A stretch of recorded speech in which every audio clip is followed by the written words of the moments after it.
Good evening, students. Today we will start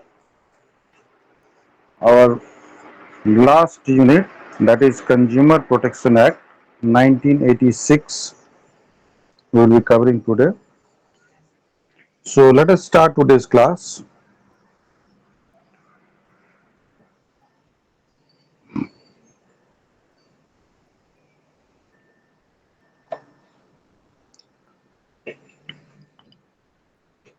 Let me just brief you something about this Consumer Protection Act. That why Consumer Protection Act was needed. Why there was a any some kind of need was felt that this sort of law would be there. See, in day-to-day life, we buy many things. Okay, sellers sell many things. We consume. We as a consumer or user of the goods or services, we buy many things. Many a times, the things are defective, or we are deceived, or we are cheated, or the goods or services are not as per the standard, the the price for which we have paid, and we do not get the value as per that price. So to protect the consumers or customers, this kind of act was needed. So let us move to the next slide and let us see introduction of law. Now law means rule made by authority for the proper regulation of a community or society or for correct conduct in life. So law is different from act. So this is the basic difference between law and act. Law means rule made by the authority for the proper regulation of the community or society or for correct conduct in life. Okay. So it is an act of parliament. So act, law, these two differences are there. An act of parliament. This Consumer Protection Act is of parliament or statute, commonly called a law, enacted as primary legislation by a national or subnational parliament. It sets out the main objective which the legislation intended to achieve. For example, Contract Act, Consumer Protection Act, etc. Next slide. So, what is consumer? Let us discuss. Now, consumer refers to any individuals or households that use goods and services generated within the economy.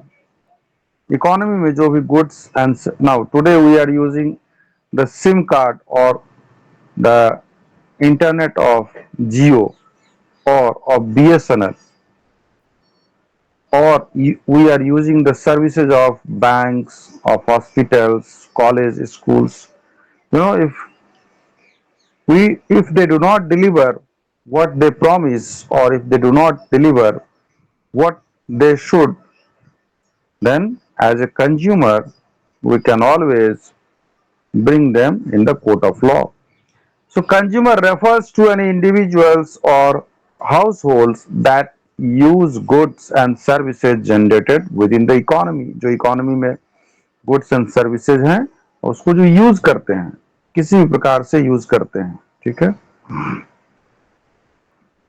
So consumer is defined as someone who acquires goods or services for direct use or ownership rather than for resale or use in production and manufacturing.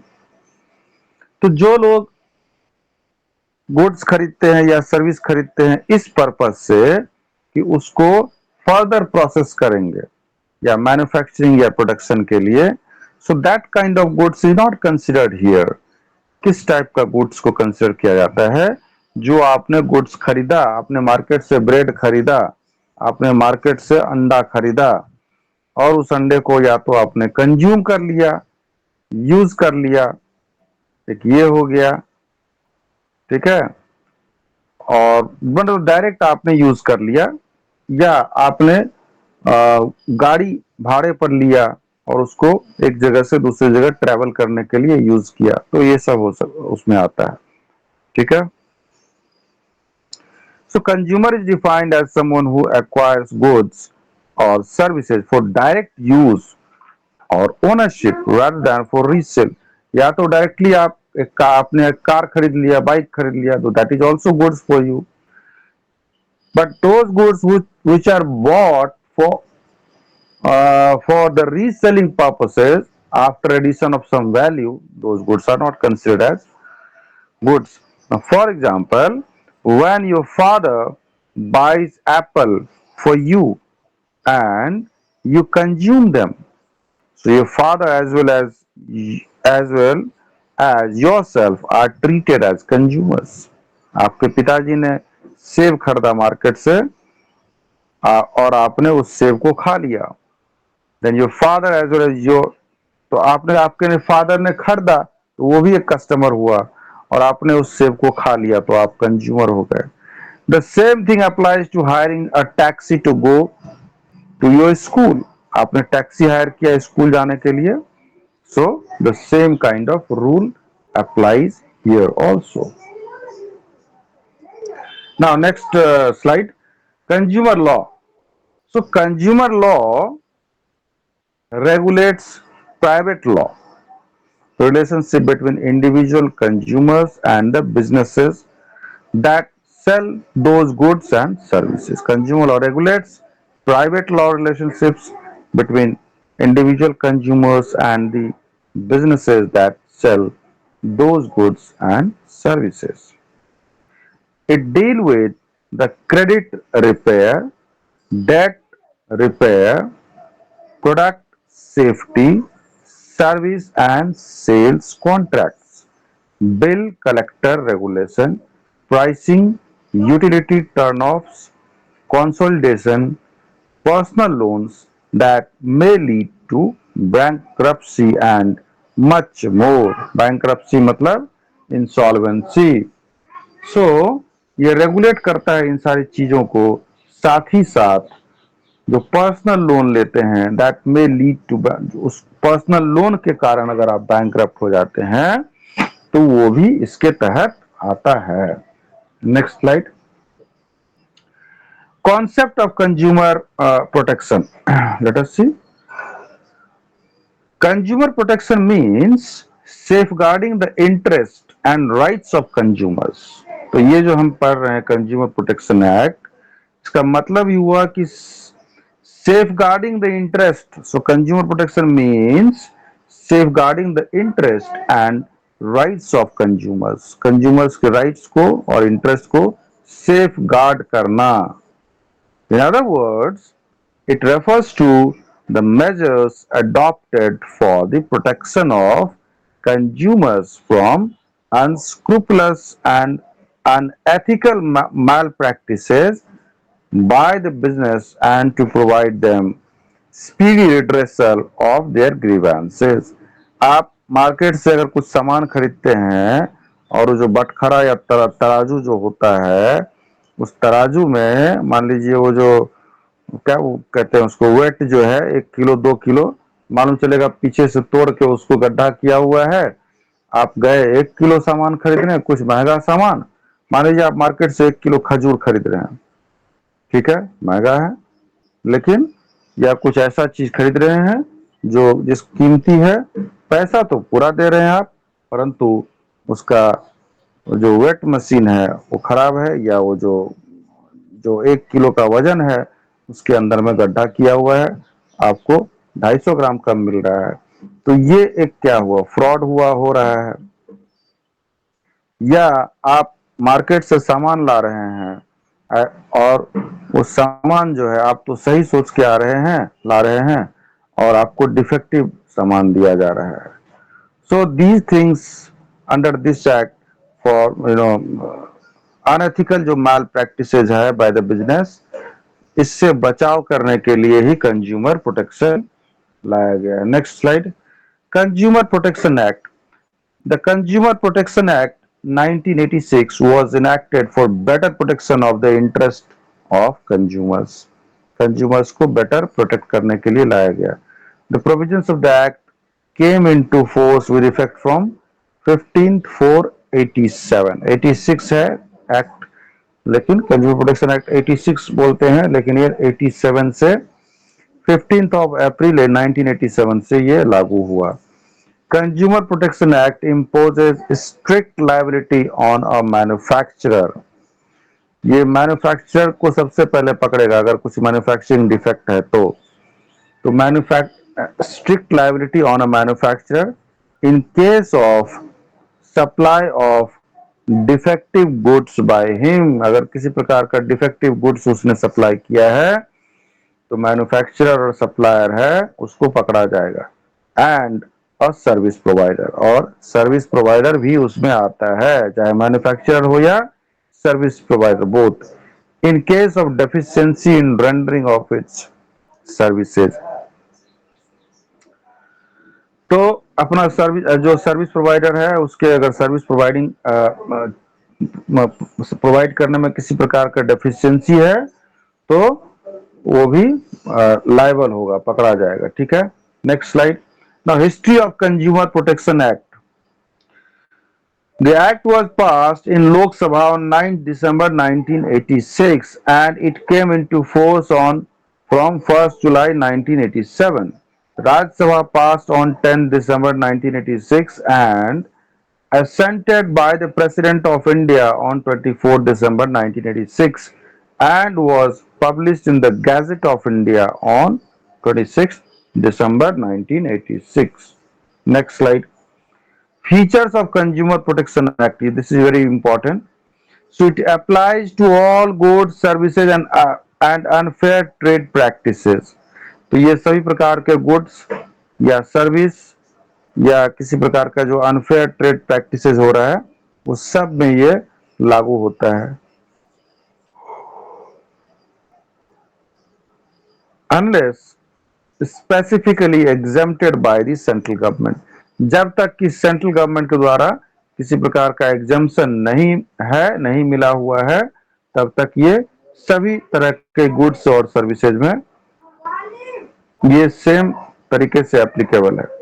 It covers all sectors whether private, public और cooperative. ये private sector में भी applicable है, public sector में भी applicable है, cooperative sector में भी एप्लीकेबल है। प्राइवेट सेक्टर ये नहीं बोल सकता है कि भाई ये कंज्यूमर प्रोटेक्शन एक्ट हमारे में एप्लीकेबल नहीं है, ऐसा नहीं है, सभी को एप्लीकेबल है ये। It provides for establishment of consumer protection councils all the central। It provides for establish। इसमें बताया गया है कि कंज्यूमर प्रोटेक्शन काउंसिल जो है एट द सेंट्रल लेवल पर में कंज्यूमर प्रोटेक्शन काउंसिल बनेगा, स्टेट लेवल में, डिस्ट्रिक्ट लेवल में, हर लेवल पे, district level, state level, central level, to promote and protect the rights of consumers. Consumers के राइट को प्रोटेक्ट करने के लिए ये प्रोटेक्शन काउंसिल बनाया जाएगा। एंड और 3-tier क्वासी जुडिशियल मशीनरी, और 3 tier, level 1, level 2, tier 1, tier 2, tier 3, ऐसे 3 tier करके quasi judicial machinery to deal with consumer grievances and disputes. Grievances माने शिकायत और झगड़े, कंज्यूमर के जो झगड़े और शिकायत हैं उसके निवारण के लिए। Next slide. The objectives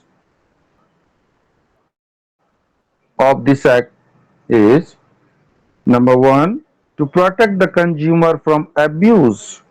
consumer को अब्यूज से बचाना। अब्यूज का मतलब गाली देना नहीं हुआ, बल्कि अब्यूज मतलब हुआ धोखा देना या कंज्यूमर को नुकसान पहुंचाना, तो उससे बचाव के लिए। Number 1 to provide a venue for grievance और रिड्रेस। किसी प्रकार का अगर मान लीजिए आपको शिकायत है, कस्टमर को या कंज्यूमर को किसी प्रकार का शिकायत है, तो वो शिकायत को रिड्रेस करवा सकता है यहां से। To next is to ensure a better quality of living by improving the quality of consumer products and service. To ensure a better quality of living को better करने के लिए and the quality of consumer products and services. तो quality of living better कैसे होगा? तब होगा जब कंज्यूमर प्रोडक्ट्स एंड सर्विसेज का क्वालिटी अच्छा होगा. Next slide.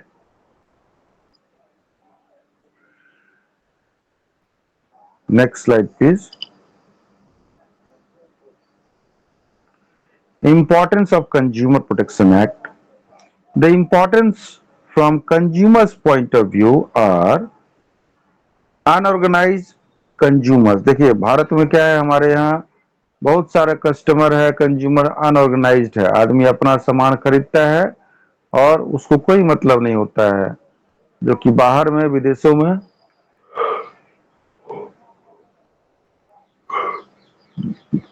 में क्या है कि एक ऑर्गेनाइजेशन है कंज्यूमर प्रोटेक्शन के लिए, लेकिन हमारे देश में ऐसा कुछ नहीं है. सो अनऑर्गेनाइज्ड है हमारे यहाँ. So importance from the consumers point of view. Unorganized consumers in developing countries like India. हमारा क्या है, हम लोग तो कहने के लिए बोल देते हैं कि भाई इतना ट्रिलियन डॉलर हो गया, जीडीपी हो गया, we are world's largest fourth economy, third economy, whatever it is, but still we are considered, you know, in practical we are considered like developing countries. So in developing countries like India, consumers are not organized. So there are very few consumers organizations. So there are very few number of consumer organizations which are working to protect the interest of consumers. बहुत ही कम है. ठीक है. Now consumer protection provides power and rights to these organizations, as these organizations can file a case on behalf of customers. So ये जो organisations है ना, वो customer के बिहाफ में केस फाइल कर सकते हैं और कंज्यूमर प्रोटेक्शन इसको प्रोवाइड करता है वैसा right and power to file the case on behalf of the customers. Next slide. Consumer ignorance. It spreads awareness so that consumer can know about the various redressal agencies where they can approach to protect their interests. So consumer ignorance. अब consumer को क्या है, ignorance है, उसको पता ही नहीं है.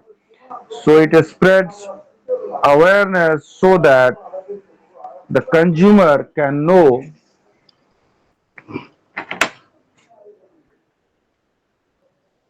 One minute.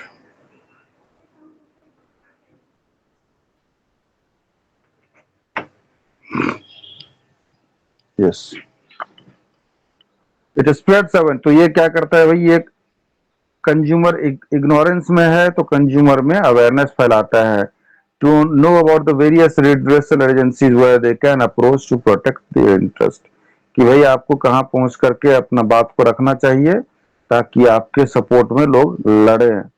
Wide spread exploitation of consumers. Consumers का एक्सप्लॉयटेशन होना. ठीक है. तो बृहद तरीके से कंज्यूमर का जो एक्सप्लॉयटेशन हो रहा है उसको रोकने के लिए there is lot of exploitation of consumers as businessmen use various unfair trade practices to cheat and exploit consumers.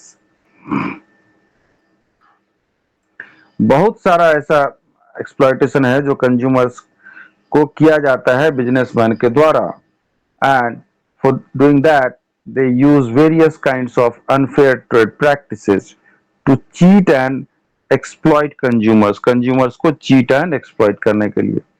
So consumers protection provides safeguard to consumers from such exploitation. तो consumer protection जो एक जगह है या जो आपको एक platform देता है कि अपने इस एक्सप्लॉयटेशन से आप बच सकते हैं. Next slide. Importance from that was all those points we have discussed from the customer point of view, consumer's point of view, and now we'll be discussing it from the businessman's point of view. Next slide.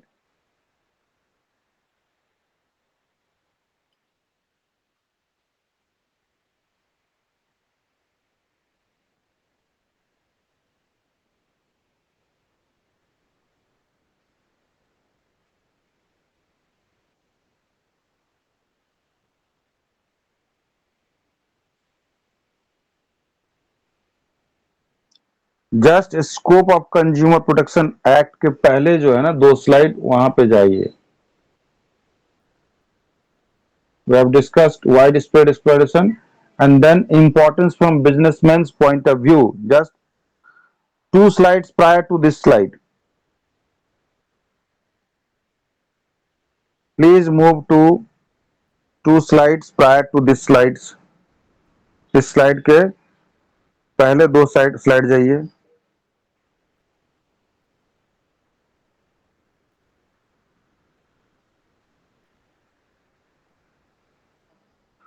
So importance from the businessman point of view.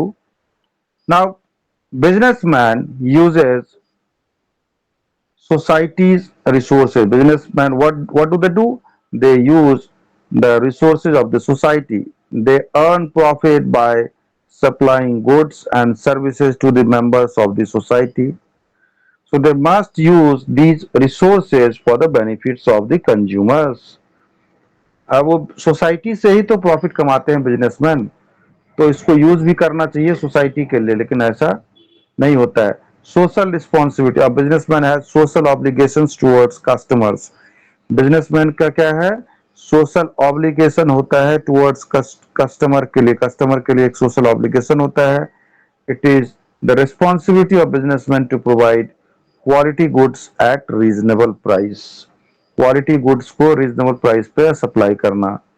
Now consumer protection guides businessman to provide social responsibilities. तो ये जो protection है, consumer protection, ये guide करता है businessman को to provide social responsibilities. Now government intervention. If businessman want to avoid intervention of government, then they should not involve in unfair trade practices. अगर वो चाहते हैं कि गवर्नमेंट का इंटरवेंशन नहीं हो, तो वो they should not involve in unfair trade practices. Now businessmen should voluntarily involve in the activities which protect the interest of the consumers. Consumer is the purpose of business. The basic purpose of the business is to create more and more consumers and retain them. आपको business में customer ही नहीं रहेगा तो business कैसे चलेगा? तो the basic purpose क्या है of the business is to create more and more consumers, okay, and retain them, so that more and more, you know, number of, so it can create more customers only by satisfying the customers and protecting the interest of the consumers. Now, scope of Consumer Protection Act. So requirements to performance, composition, contents, design, construction, finish, packaging of a customer product. Customer का जो product है, क्या requirement है, क्या performance है, composition क्या है, क्या कंटेंट्स है उस प्रोडक्ट का, क्या डिजाइन है, कंस्ट्रक्शन क्या है, ये सब सारा चीज इसमें बताया जाता है ना. Requirements as to kind, class, grade, dimensions, weights, material. Requirements किस तरह का है, क्या क्लास है, क्या ग्रेड है, ये सब सारा चीज, कितना वेट है. Requirements as to the methods of sampling, tests and codes used to check the quality. जो प्रोडक्ट है उसका क्वालिटी को कैसे चेक किया गया है, इस बारे में भी जानकारी होना चाहिए साफ साफ. Requirements as to the precautions in storage. Storage कैसे करना है उस प्रोडक्ट को, कहाँ पे करना है, कितना तापमान में करना है, ट्रांसपोर्टिंग कैसे होगा. बहुत सारा ऐसा गुड्स है जिसका पैकेजिंग और ट्रांसपोर्टिंग ठीक से नहीं हो तो टूट सकता है. Requirements that a consumer product be marked with or accompanied by clear and adequate safety warnings or instructions. Safety warnings भी उसमें लिखा हुआ होना चाहिए. और requirements respecting the form of warning or instructions. Next slide. Needs of Consumer Protection Act. Why it is needed? The necessity of adopting measures to protect the interest of consumers arises mainly due to the helpless position of the consumers. Consumers are basically helpless. ठगा हुआ महसूस करते हैं. अगर आपके पास कुछ कुछ expiry वाला सामान आ जाए, कुछ ऐसा आ जाए, तो where to complain, how to complain, what to do? So social responsibility is the moral responsibility of the business to serve the interest of the consumers. तो consumers को बताना भी है कि भाई आपके पास अगर कुछ खराब सामान आ गया तो कैसे करके आप उसको आप चेंज करवा सकते हैं. तो it is the moral responsibility of the businessman. Keeping in line with the principle, it is the duty of the producers and traders to provide right quality and quantity of goods at fair prices to the consumers. So, right, it is the duty and moral responsibility and so of the businessman to provide the right quality and right quantity of goods at a fair price to the consumers. Now, next slide. Increasing awareness.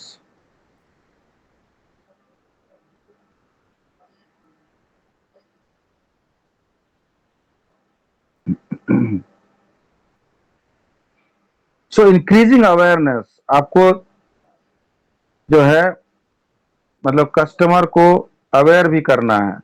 The consumers are becoming more mature and conscious of their rights against the malpractices by the business.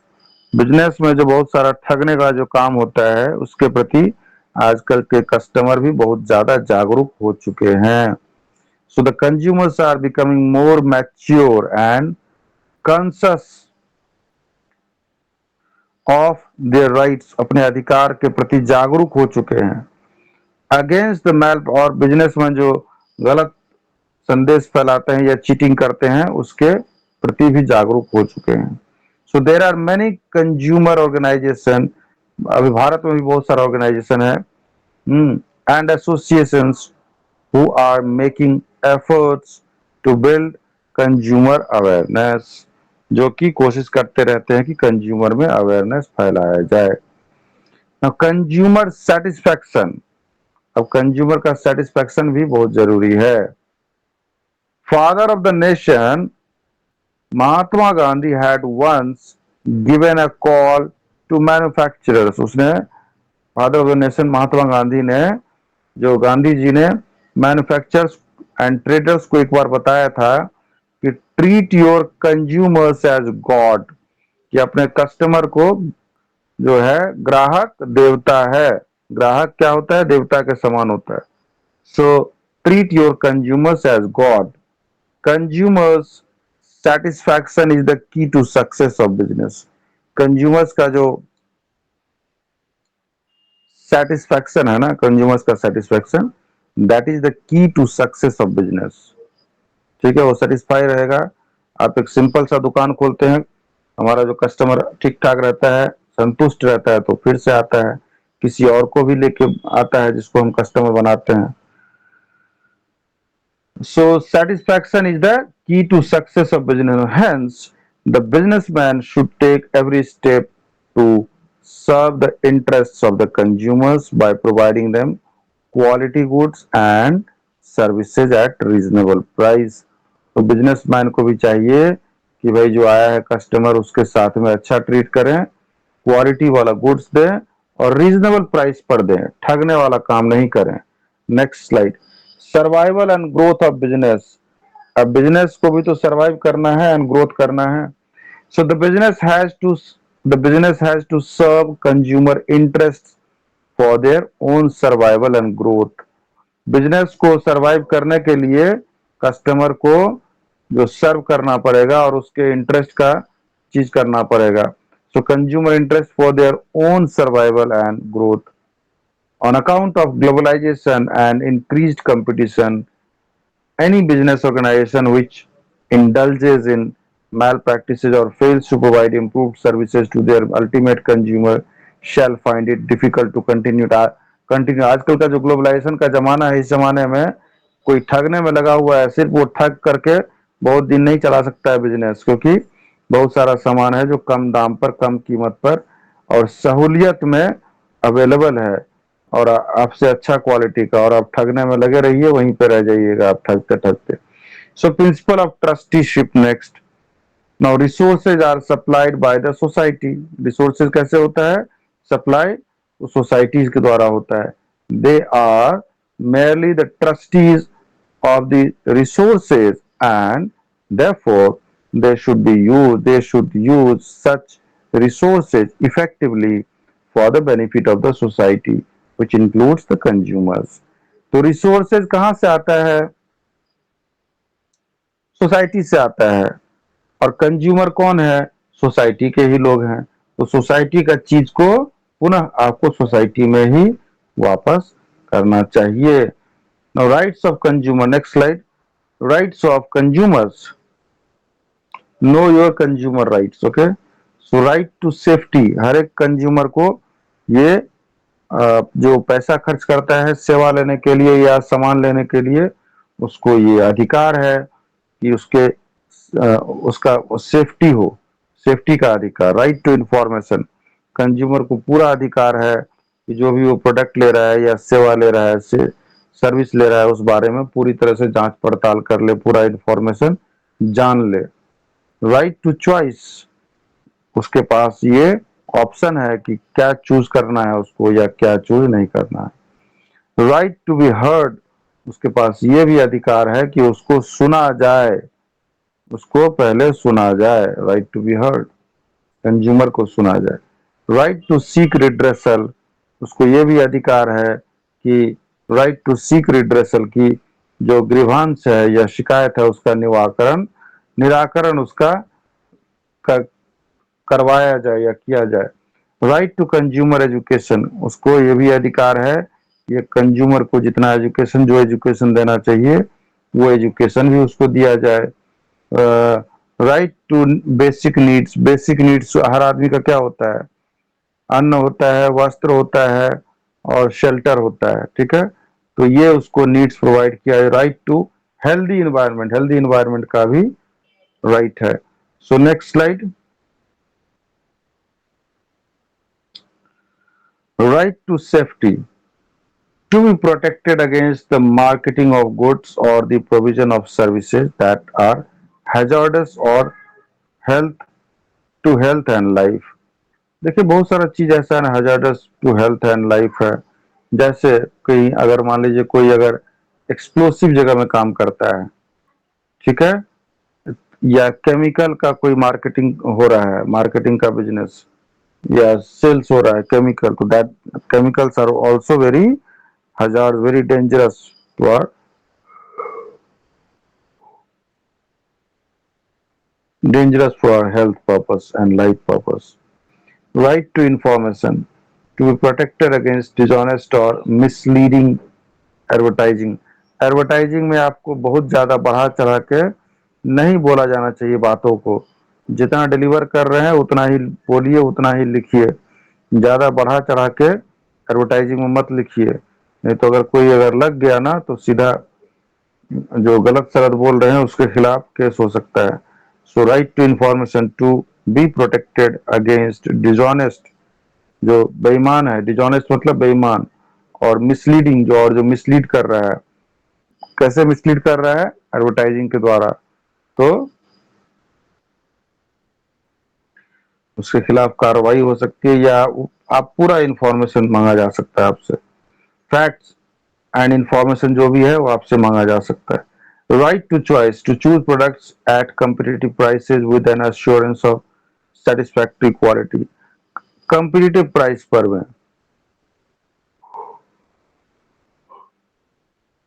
Product को चुनने का अधिकार है। Right to choose competitive price, competitive price मतलब reasonable price, ठीक है। आप जो बोल रहे हैं दाम उसी पे खरीदना उसका मजबूरी नहीं है, बल्कि competitive, to choose products at competitive prices with an assurance of satisfactory quality। Right to representation, to express consumer interests in the making and execution of government policies। Right to express consumers interest, consumer का जो interest है ना, उसका जो हित का बात है, in the making and execution of government, government का जो पॉलिसी बनता है उसमें कंज्यूमर के हित के बात को उठाना चाहिए, ठीक है। Next slide. Now right to seek redress, to be compensated for misrepresentation shoddy goods और unsatisfactory services। जब भी आप असंतुष्ट सेवा देते हैं, अनसेटिस्फैक्ट्री सर्विसेज, या किसी फैक्ट के बारे में आप मिसरिप्रेजेंट करते हैं या कुछ गलत चीज बोल करके अपना सामान बेचते हैं, तो आपको क्या है कि कस्टमर को, कंज्यूमर को कंपनसेट करना पड़ेगा, क्योंकि आपने गलत किया है, धोखा दिया है। Right to consumer education to acquire knowledge and skills necessary to be an informed customer. Customer को अधिकार है या कि जो नॉलेज, उसका अधिकार के बारे में नॉलेज, ठीक है, या प्रोडक्ट के बारे में नॉलेज, और पूरी तरह से इंफॉर्मेशन होने के बाद ही वो अपना डिसीजन ले। So right to basic needs now which guarantee survival. Basic needs से ही तो आदमी सर्वाइव करता है। क्या चाहिए आदमी को? खाना पीना सोना, साथ में छत चाहिए, कपड़ा चाहिए, these are the basic needs. So adequate food, पर्याप्त मात्रा में खाना, क्लॉथिंग कपड़ा, शेल्टर आश्रय, health care, education and sanitation, ये सब चीज जो बेसिक नीड्स है, जो कि गारंटी करता है सर्वाइवल ऑफ ए पर्सन। तो these are the basic needs. Right to basic needs को राइट है, बेसिक नीड्स का भी राइट है। Right to health environment, to live and work in an environment which is neither threatening nor dangerous and which permits a life of dignity as and well-being. To live and work in an देखिए, हर व्यक्ति को अधिकार है तो healthy environment या health environment कैसे? To live and work in an environment, ऐसा जगह में रहना और ऐसा जगह में काम करना, ऐसे वातावरण में जहां पर ना ही तो किसी तरह का थ्रेटनिंग हो, थ्रेटनिंग मतलब कि डर हो या किसी तरह का खौफ हो, किस तरह का खौफ कि किसी तरह का खौफ या डर नहीं हो, और ना ही तो वो स्वास्थ्य के लिए डेंजरस हो। कुछ परमिट्स लाइफ, और आप रहे तो पूरा इज्जत पूर्वक रहे, एंड वेल बीइंग और लाइफ, एंड ये सब हर व्यक्ति को अधिकार है, कंज्यूमर को भी है। Next slide. कंज्यूमर रिस्पॉन्सिबिलिटी, ये तो खाली हो गया राइट। Next slide. और राइट तो हम जान गए भाई, अब कंज्यूमर का कुछ रिस्पॉन्सिबिलिटी भी है, कुछ जिम्मेदारी भी है। कंज्यूमर रिस्पॉन्सिबिलिटी क्या सब है भाई? Consumer must exercise his right. सबसे पहला जिम्मेदारी ये है कि अपना अधिकार को आप प्रयोग कीजिए। The consumer must select the product according to his preferences. He must file a complaint if he is not satisfied with the quality of product। अगर वो प्रोडक्ट के क्वालिटी से सेटिस्फाइड नहीं है या उसको लगता है कि उसके साथ धोखा हुआ है, सबसे पहले तो अपने से खुद से चुने प्रोडक्ट कौन सा चुनना है, ठीक है, और उसके बाद अगर उसको लगता है कि धोखा हुआ है और या वो सेटिस्फाइड नहीं है तो उसके खिलाफ शिकायत दर्ज करे। Cautious consumer, the consumer should not blindly believe on the words of the seller। Seller जो भी बात कहता है उसको पूरी तरह से आंख बंद करके विश्वास नहीं कर लेना चाहिए। He must insist on getting full information on quality, quantity, utility, price and etc। उसको पूरी तरह से जानकारी लेना चाहिए, ठीक है, क्वालिटी के बारे में, प्रोडक्ट के क्वालिटी के बारे में, क्वांटिटी के बारे में, उसका यूटिलिटी के बारे में, उसका कीमत के बारे में, इन सारी चीजों के बारे में जानकारी उसको लेनी चाहिए। Consumer must be quality conscious. According to this consumer himself stops according to this consumer himself stops compromising the quality of product. So इस बात के अनुसार मस्ट भी को, अब कंज्यूमर को खुद ही अपने होना चाहिए क्वालिटी कॉन्शियस, ठीक है, ये नहीं कह सकते कि हमको खराब सामान दे दिया, आप पहले देखिए वह खुद से। So according to this consumer himself stops compromising the quality of product while purchasing the goods or services। consumer must look for quality marks such as ISI mark देखना चाहिए, एग मार्क, ISO मार्क, वूल mark, ये सब सारा mark जो है ना branded है कि नहीं क्या है वो सब मार्क आपको देख करके लेना चाहिए कि वो सर्टिफाइड है कि नहीं, जो भी स्टैंडर्ड है। अगर है तो सामान अच्छा होगा। Next slide. Insist on cash memo. Next slide. Insist on cash memo. जब भी आप कुछ सामान खरीदें तो एक आप कैश मेमो लें, बिल लें। बिल लेना चाहिए, कच्चा बिल नहीं लेना चाहिए, एक पक्का बिल लेना चाहिए। So to file a complaint, the consumer needs the evidence of purchase. तो कंप्लेन फाइल करने के लिए एक एविडेंस होना चाहिए। What is that evidence? The evidence of purchase and cash memo also. Purchase किया आपने उसका, और कैश मेमो कितना बिल पेमेंट किया। So that the bill or the cash memo is the evidence or proof that consumer has paid for the good or services. Filing complaints for the redressal of genuine grievance. जो genuine grievance है ना, उसी के बारे में complaint file कीजिए। ये नहीं कि आपका ग्रीवांस नहीं है जेन्युइन, आप फाइल कर दे रहे हैं तो लेने के देने पड़ जाएंगे। ठीक है। So the consumer must file a complaint even for a small loss. छोटा से छोटा भी लॉस होता है ना, उसका भी आप फाइल कर सकते हैं complaint. This aware consumers will make the sellers more conscious to supply quality product।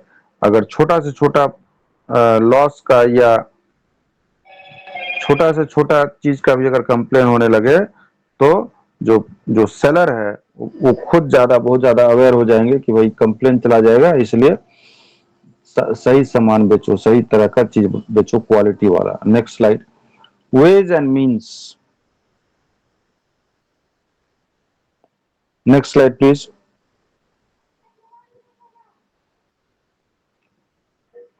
Wage and means. In India, large number of consumers are illiterate। हमारे भारत में क्या है, बहुत सारे कंज्यूमर्स जो है ना वो मूर्ख हैं, मतलब वो अंगूठा छाप है, इलिटरेट है। And they are unaware of their rights. और उनको अपने अधिकार भी जानकारी नहीं है, अधिकार की भी पता नहीं है। It has to be a social movement where in people of all walks of life have to play their role. तो ये कैसा होना चाहिए, सोशल मूवमेंट के जैसा होना चाहिए, जहां पे कि सभी प्रकार के लोग उसमें भाग ले सकें। So following are some ways and means of consumer protection followed in India. That is number one is self-regulation by business. So large business houses have realized that they can prosper and grow for a long period of time only giving due importance to consumers. Attend the complaints of consumers. Large business houses जो है, टाटा बिरला या इस तरह से जो भी है, उन लोगों को समझ में आ गया है कि भाई अगर हमको लंबे समय तक ग्रो करना है और लंबे समय तक प्रॉस्पर करना है, बिजनेस करना है और बिजनेस करना है, तो हमको कंज्यूमर्स को ड्यू इम्पोर्टेंस देना ही होगा। और कंज्यूमर्स जो भी कंप्लेन कर रहे हैं उसको रिजॉल्व करना होगा तुरंत, तभी हमारा बिजनेस प्रॉस्पर करेगा लॉन्गर पीरियड ऑफ टाइम के लिए और अच्छे से चलेगा, नहीं तो नहीं चलने वाला है। Government government of India has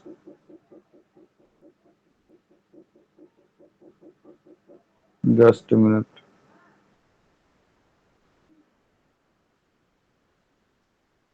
Government of India has framed a set of laws and legislations to protect the interest of consumers, and most important act framed by government is Consumer Protection Act. So ये जो कानून है ना,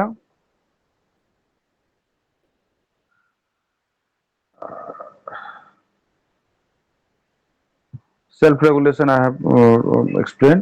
तो government जो है जो कानून बनाया हुआ है, इस तो government has set of laws and उसका रूल्स एंड लॉ है जिसके तहत कि उसके इंटरेस्ट को प्रोटेक्ट किया जाता है। ना business association. Next slide. Business association, that is the now various business associations such as Federation of FICCI, जिसको बोलते हैं FICCI, Federation of Indian Chamber of Commerce and Industry FICCI, and Confederation of Indian Industry CII have framed a set of code of conducts which lay down guidelines for dealing with customers. Customer से कैसे deal करना चाहिए, ये सब FICCI and CII में पूरा वर्णन है, उसको भी एक गाइडलाइंस के तौर पे लेना चाहिए बिजनेस एसोसिएशंस को। कंज्यूमर अवेयरनेस, अब कंज्यूमर को अवेयर भी करना है। Consumer must be well aware about their rights, responsibilities and relief available to him under consumer protection act. Consumer को ये सब सारा जानकारी होना चाहिए, ठीक है, राइट्स क्या है, रिस्पॉन्सिबिलिटी क्या है। Consumer organisations it play an important role in educating consumers regarding their rights and duties. So consumer organizations, it plays an important role in educating consumers को educate करने के लिए regarding their rights and duties, ठीक है। Next slide.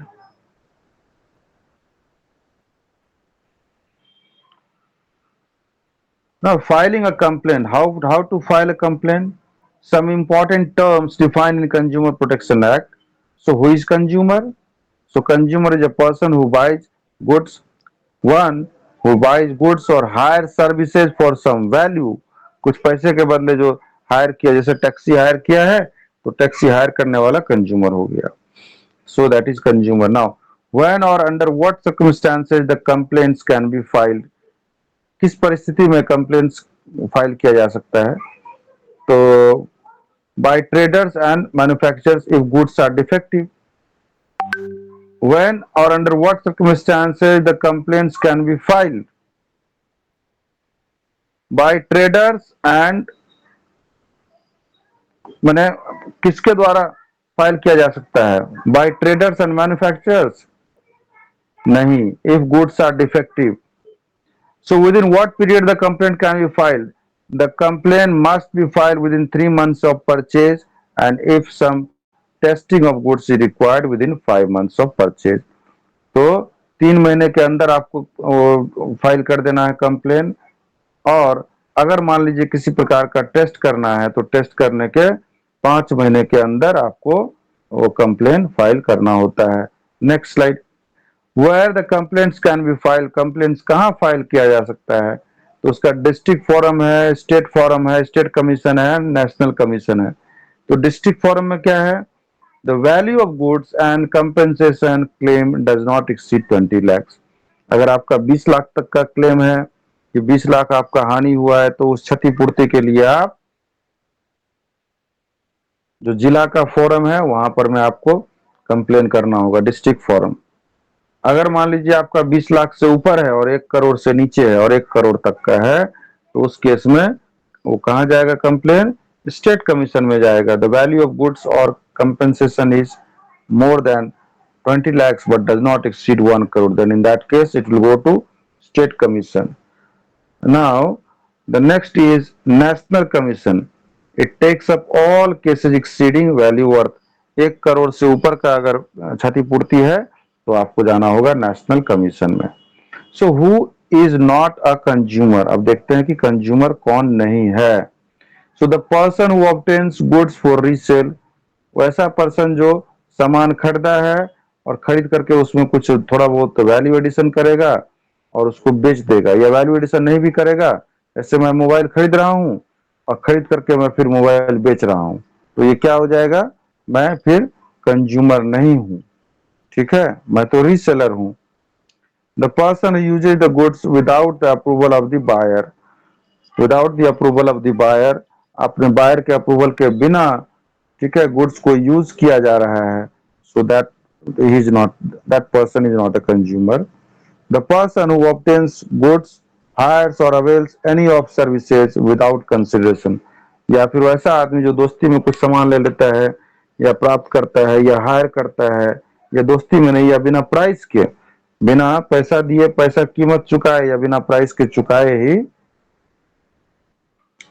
the person who obtains goods, hires or avail any of any services without any consideration, बिना किसी consideration के प्राप्त करता है, तो वो भी इस कैटेगरी में नहीं आता है, कंज्यूमर के कैटेगरी में। Next slide. Some reliefs for remedies to consumer, consumer को क्या रिलीफ्स और रेमेडीज है, सबसे पहला है removal of defects from goods. अगर गुड्स में कुछ डिफेक्ट है तो उसको रिमूव कर दिया जाएगा। अगर मान लीजिए उस डिफेक्ट को ही रिमूव करने से ठीक हो जाता है तो फिर वो वाला मतलब रिलीफ अवेलेबल है। अगर वो डिफेक्ट को रिमूव करने से वो ठीक नहीं हुआ गुड्स, तो रिप्लेसमेंट ऑफ द गुड्स, तो उस केस में क्या किया जाएगा, गुड्स को पूरी तरह से रिप्लेस करके दूसरा गुड्स दे दिया जाएगा। तीसरा है रिफंड ऑफ प्राइस। अगर मान लीजिए ये दोनों चीज से भी ग्राहक संतुष्ट नहीं हुए तो रिफंड ऑफ प्राइस, तो प्राइस को रिफंड कर दिया जाएगा। फिर क्या है कंपेंसेशन, और इससे भी नहीं बना बात तो कंपेंसेशन ऑफ लॉस और इंजुरी सफर्ड। तो उस व्यक्ति को, उस कंज्यूमर को जो लॉस या इंजुरी सफर करना पड़ा, तो उसको लॉस या इंजुरी को सफर के वजह से जो उसको यू नो के वजह के लिए जो कंपेंसेशन दिया जाएगा उसको बोलते हैं कंपेंसेशन ऑफ लॉस और इंजुरी सफर्ड। वो जो सफर हुआ है सफरिंग, उसके लिए कंपेंसेट किया जाएगा। Removal of deficiency in service. और क्या कर सकते हैं भाई, डेफिशिएंसी इन सर्विस में कोई डेफिशिएंसी है, कोई तकलीफ है, कोई ड्रॉबैक्स है, कोई दिक्कत है, तो उसको रिमूव किया जा सकता है। Stopping the sale of hazardous goods. जो जो इस तरह के गुड्स हैं, जहरीला गुड्स हो गया या फिर ऐसा हो गया विस्फोटक हो गया, इस तरह का जो जो भी गुड्स है उसको, गैस वाला हो गया, गुड्स हो गया, स्टॉपिंग द सेल, वैसा गुड्स का कारोबार या बेचना स्टॉप कर सकते हैं। Next slide, that is three tier consumer grievances machinery under the consumer protection act 1986 and their jurisdiction.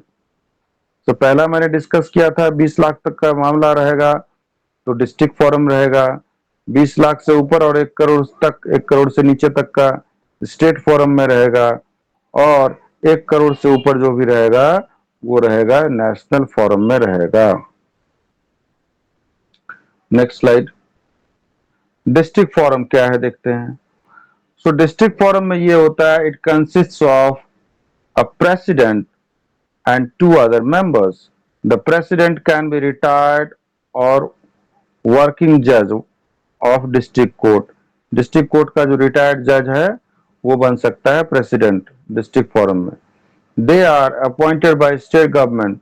In 1986 it had jurisdiction to entertain complaints where the value of the goods or services does not exceed 5 lakhs, but now the limit is raised to 20 lakhs. The agency sends the goods for testing in lab.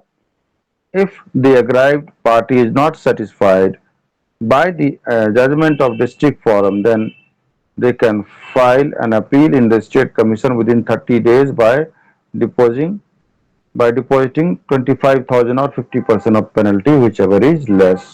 तो district forum में इस तरह से काम होता है। Next slide, state forum में देखते हैं। So it consist of president and 2 other member. यहाँ भी एक प्रेसिडेंट होता है और 2 अलग मेंबर होता है। सो हाई कोर्ट का वहां पर क्या था, स्टेट फोरम में डिस्ट्रिक्ट कोर्ट का जज बन सकता है।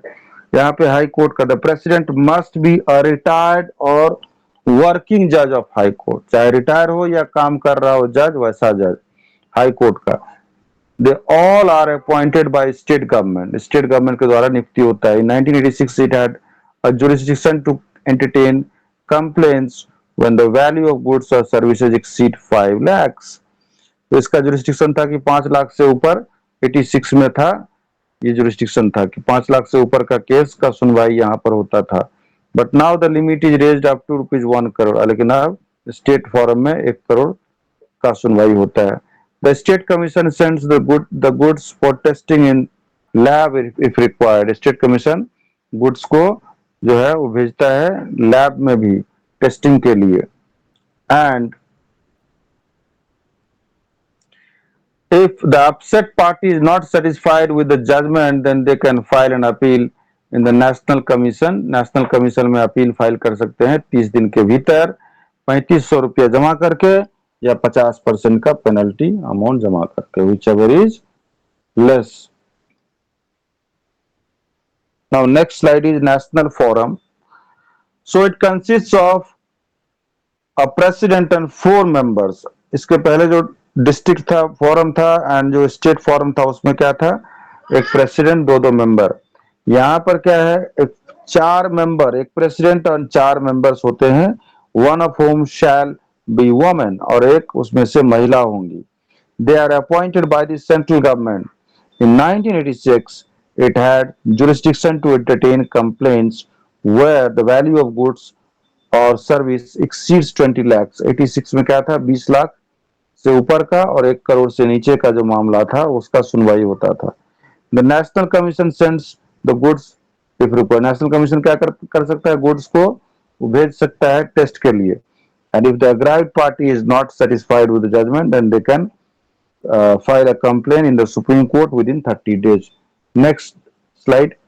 Role of consumer organization.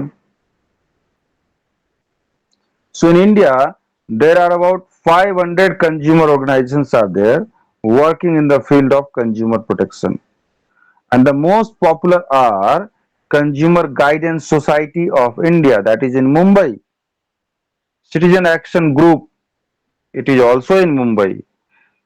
Consumer Education and Research, then Central CERC Ahmedabad, then Common Cause New Delhi, and Consumer Unity and Trust Society CUTS cuts. Okay, then next slide. These associations are performing the following functions. What are the functions? Bringing out brochures, journals. They bring out their own journals and brochures to educate and to make aware the consumers. Spreading consumer awareness. They spread the consumer awareness. They collect data of different products and testing them. What do? They collect data and then they test them and find if any deficiency is there or not. Filing suits or complaints on behalf of consumers. Consumers के behalf में case file करते हैं. They educate or educating the consumers to help themselves. Consumers को अपने आप को मदद करने के लिए भी कहते हैं. And educating women regarding consumerism. और जो महिलाएं हैं उनको कंज्यूमरिज्म के बारे में भी बताया जाता है. And motivating people to ask for quality marks such as ISI mark, Agmark etcetera. ये सब मार्क है कि नहीं, ISC मार्क वगैरह इंडियन स्टैंडर्ड जो मार्क्स है वो सब मार्क है कि नहीं प्रोडक्ट्स में, ये सब बताया जाता है. So thank you, and with this your this unit 5 is complete and your entire syllabus of this subject is completed.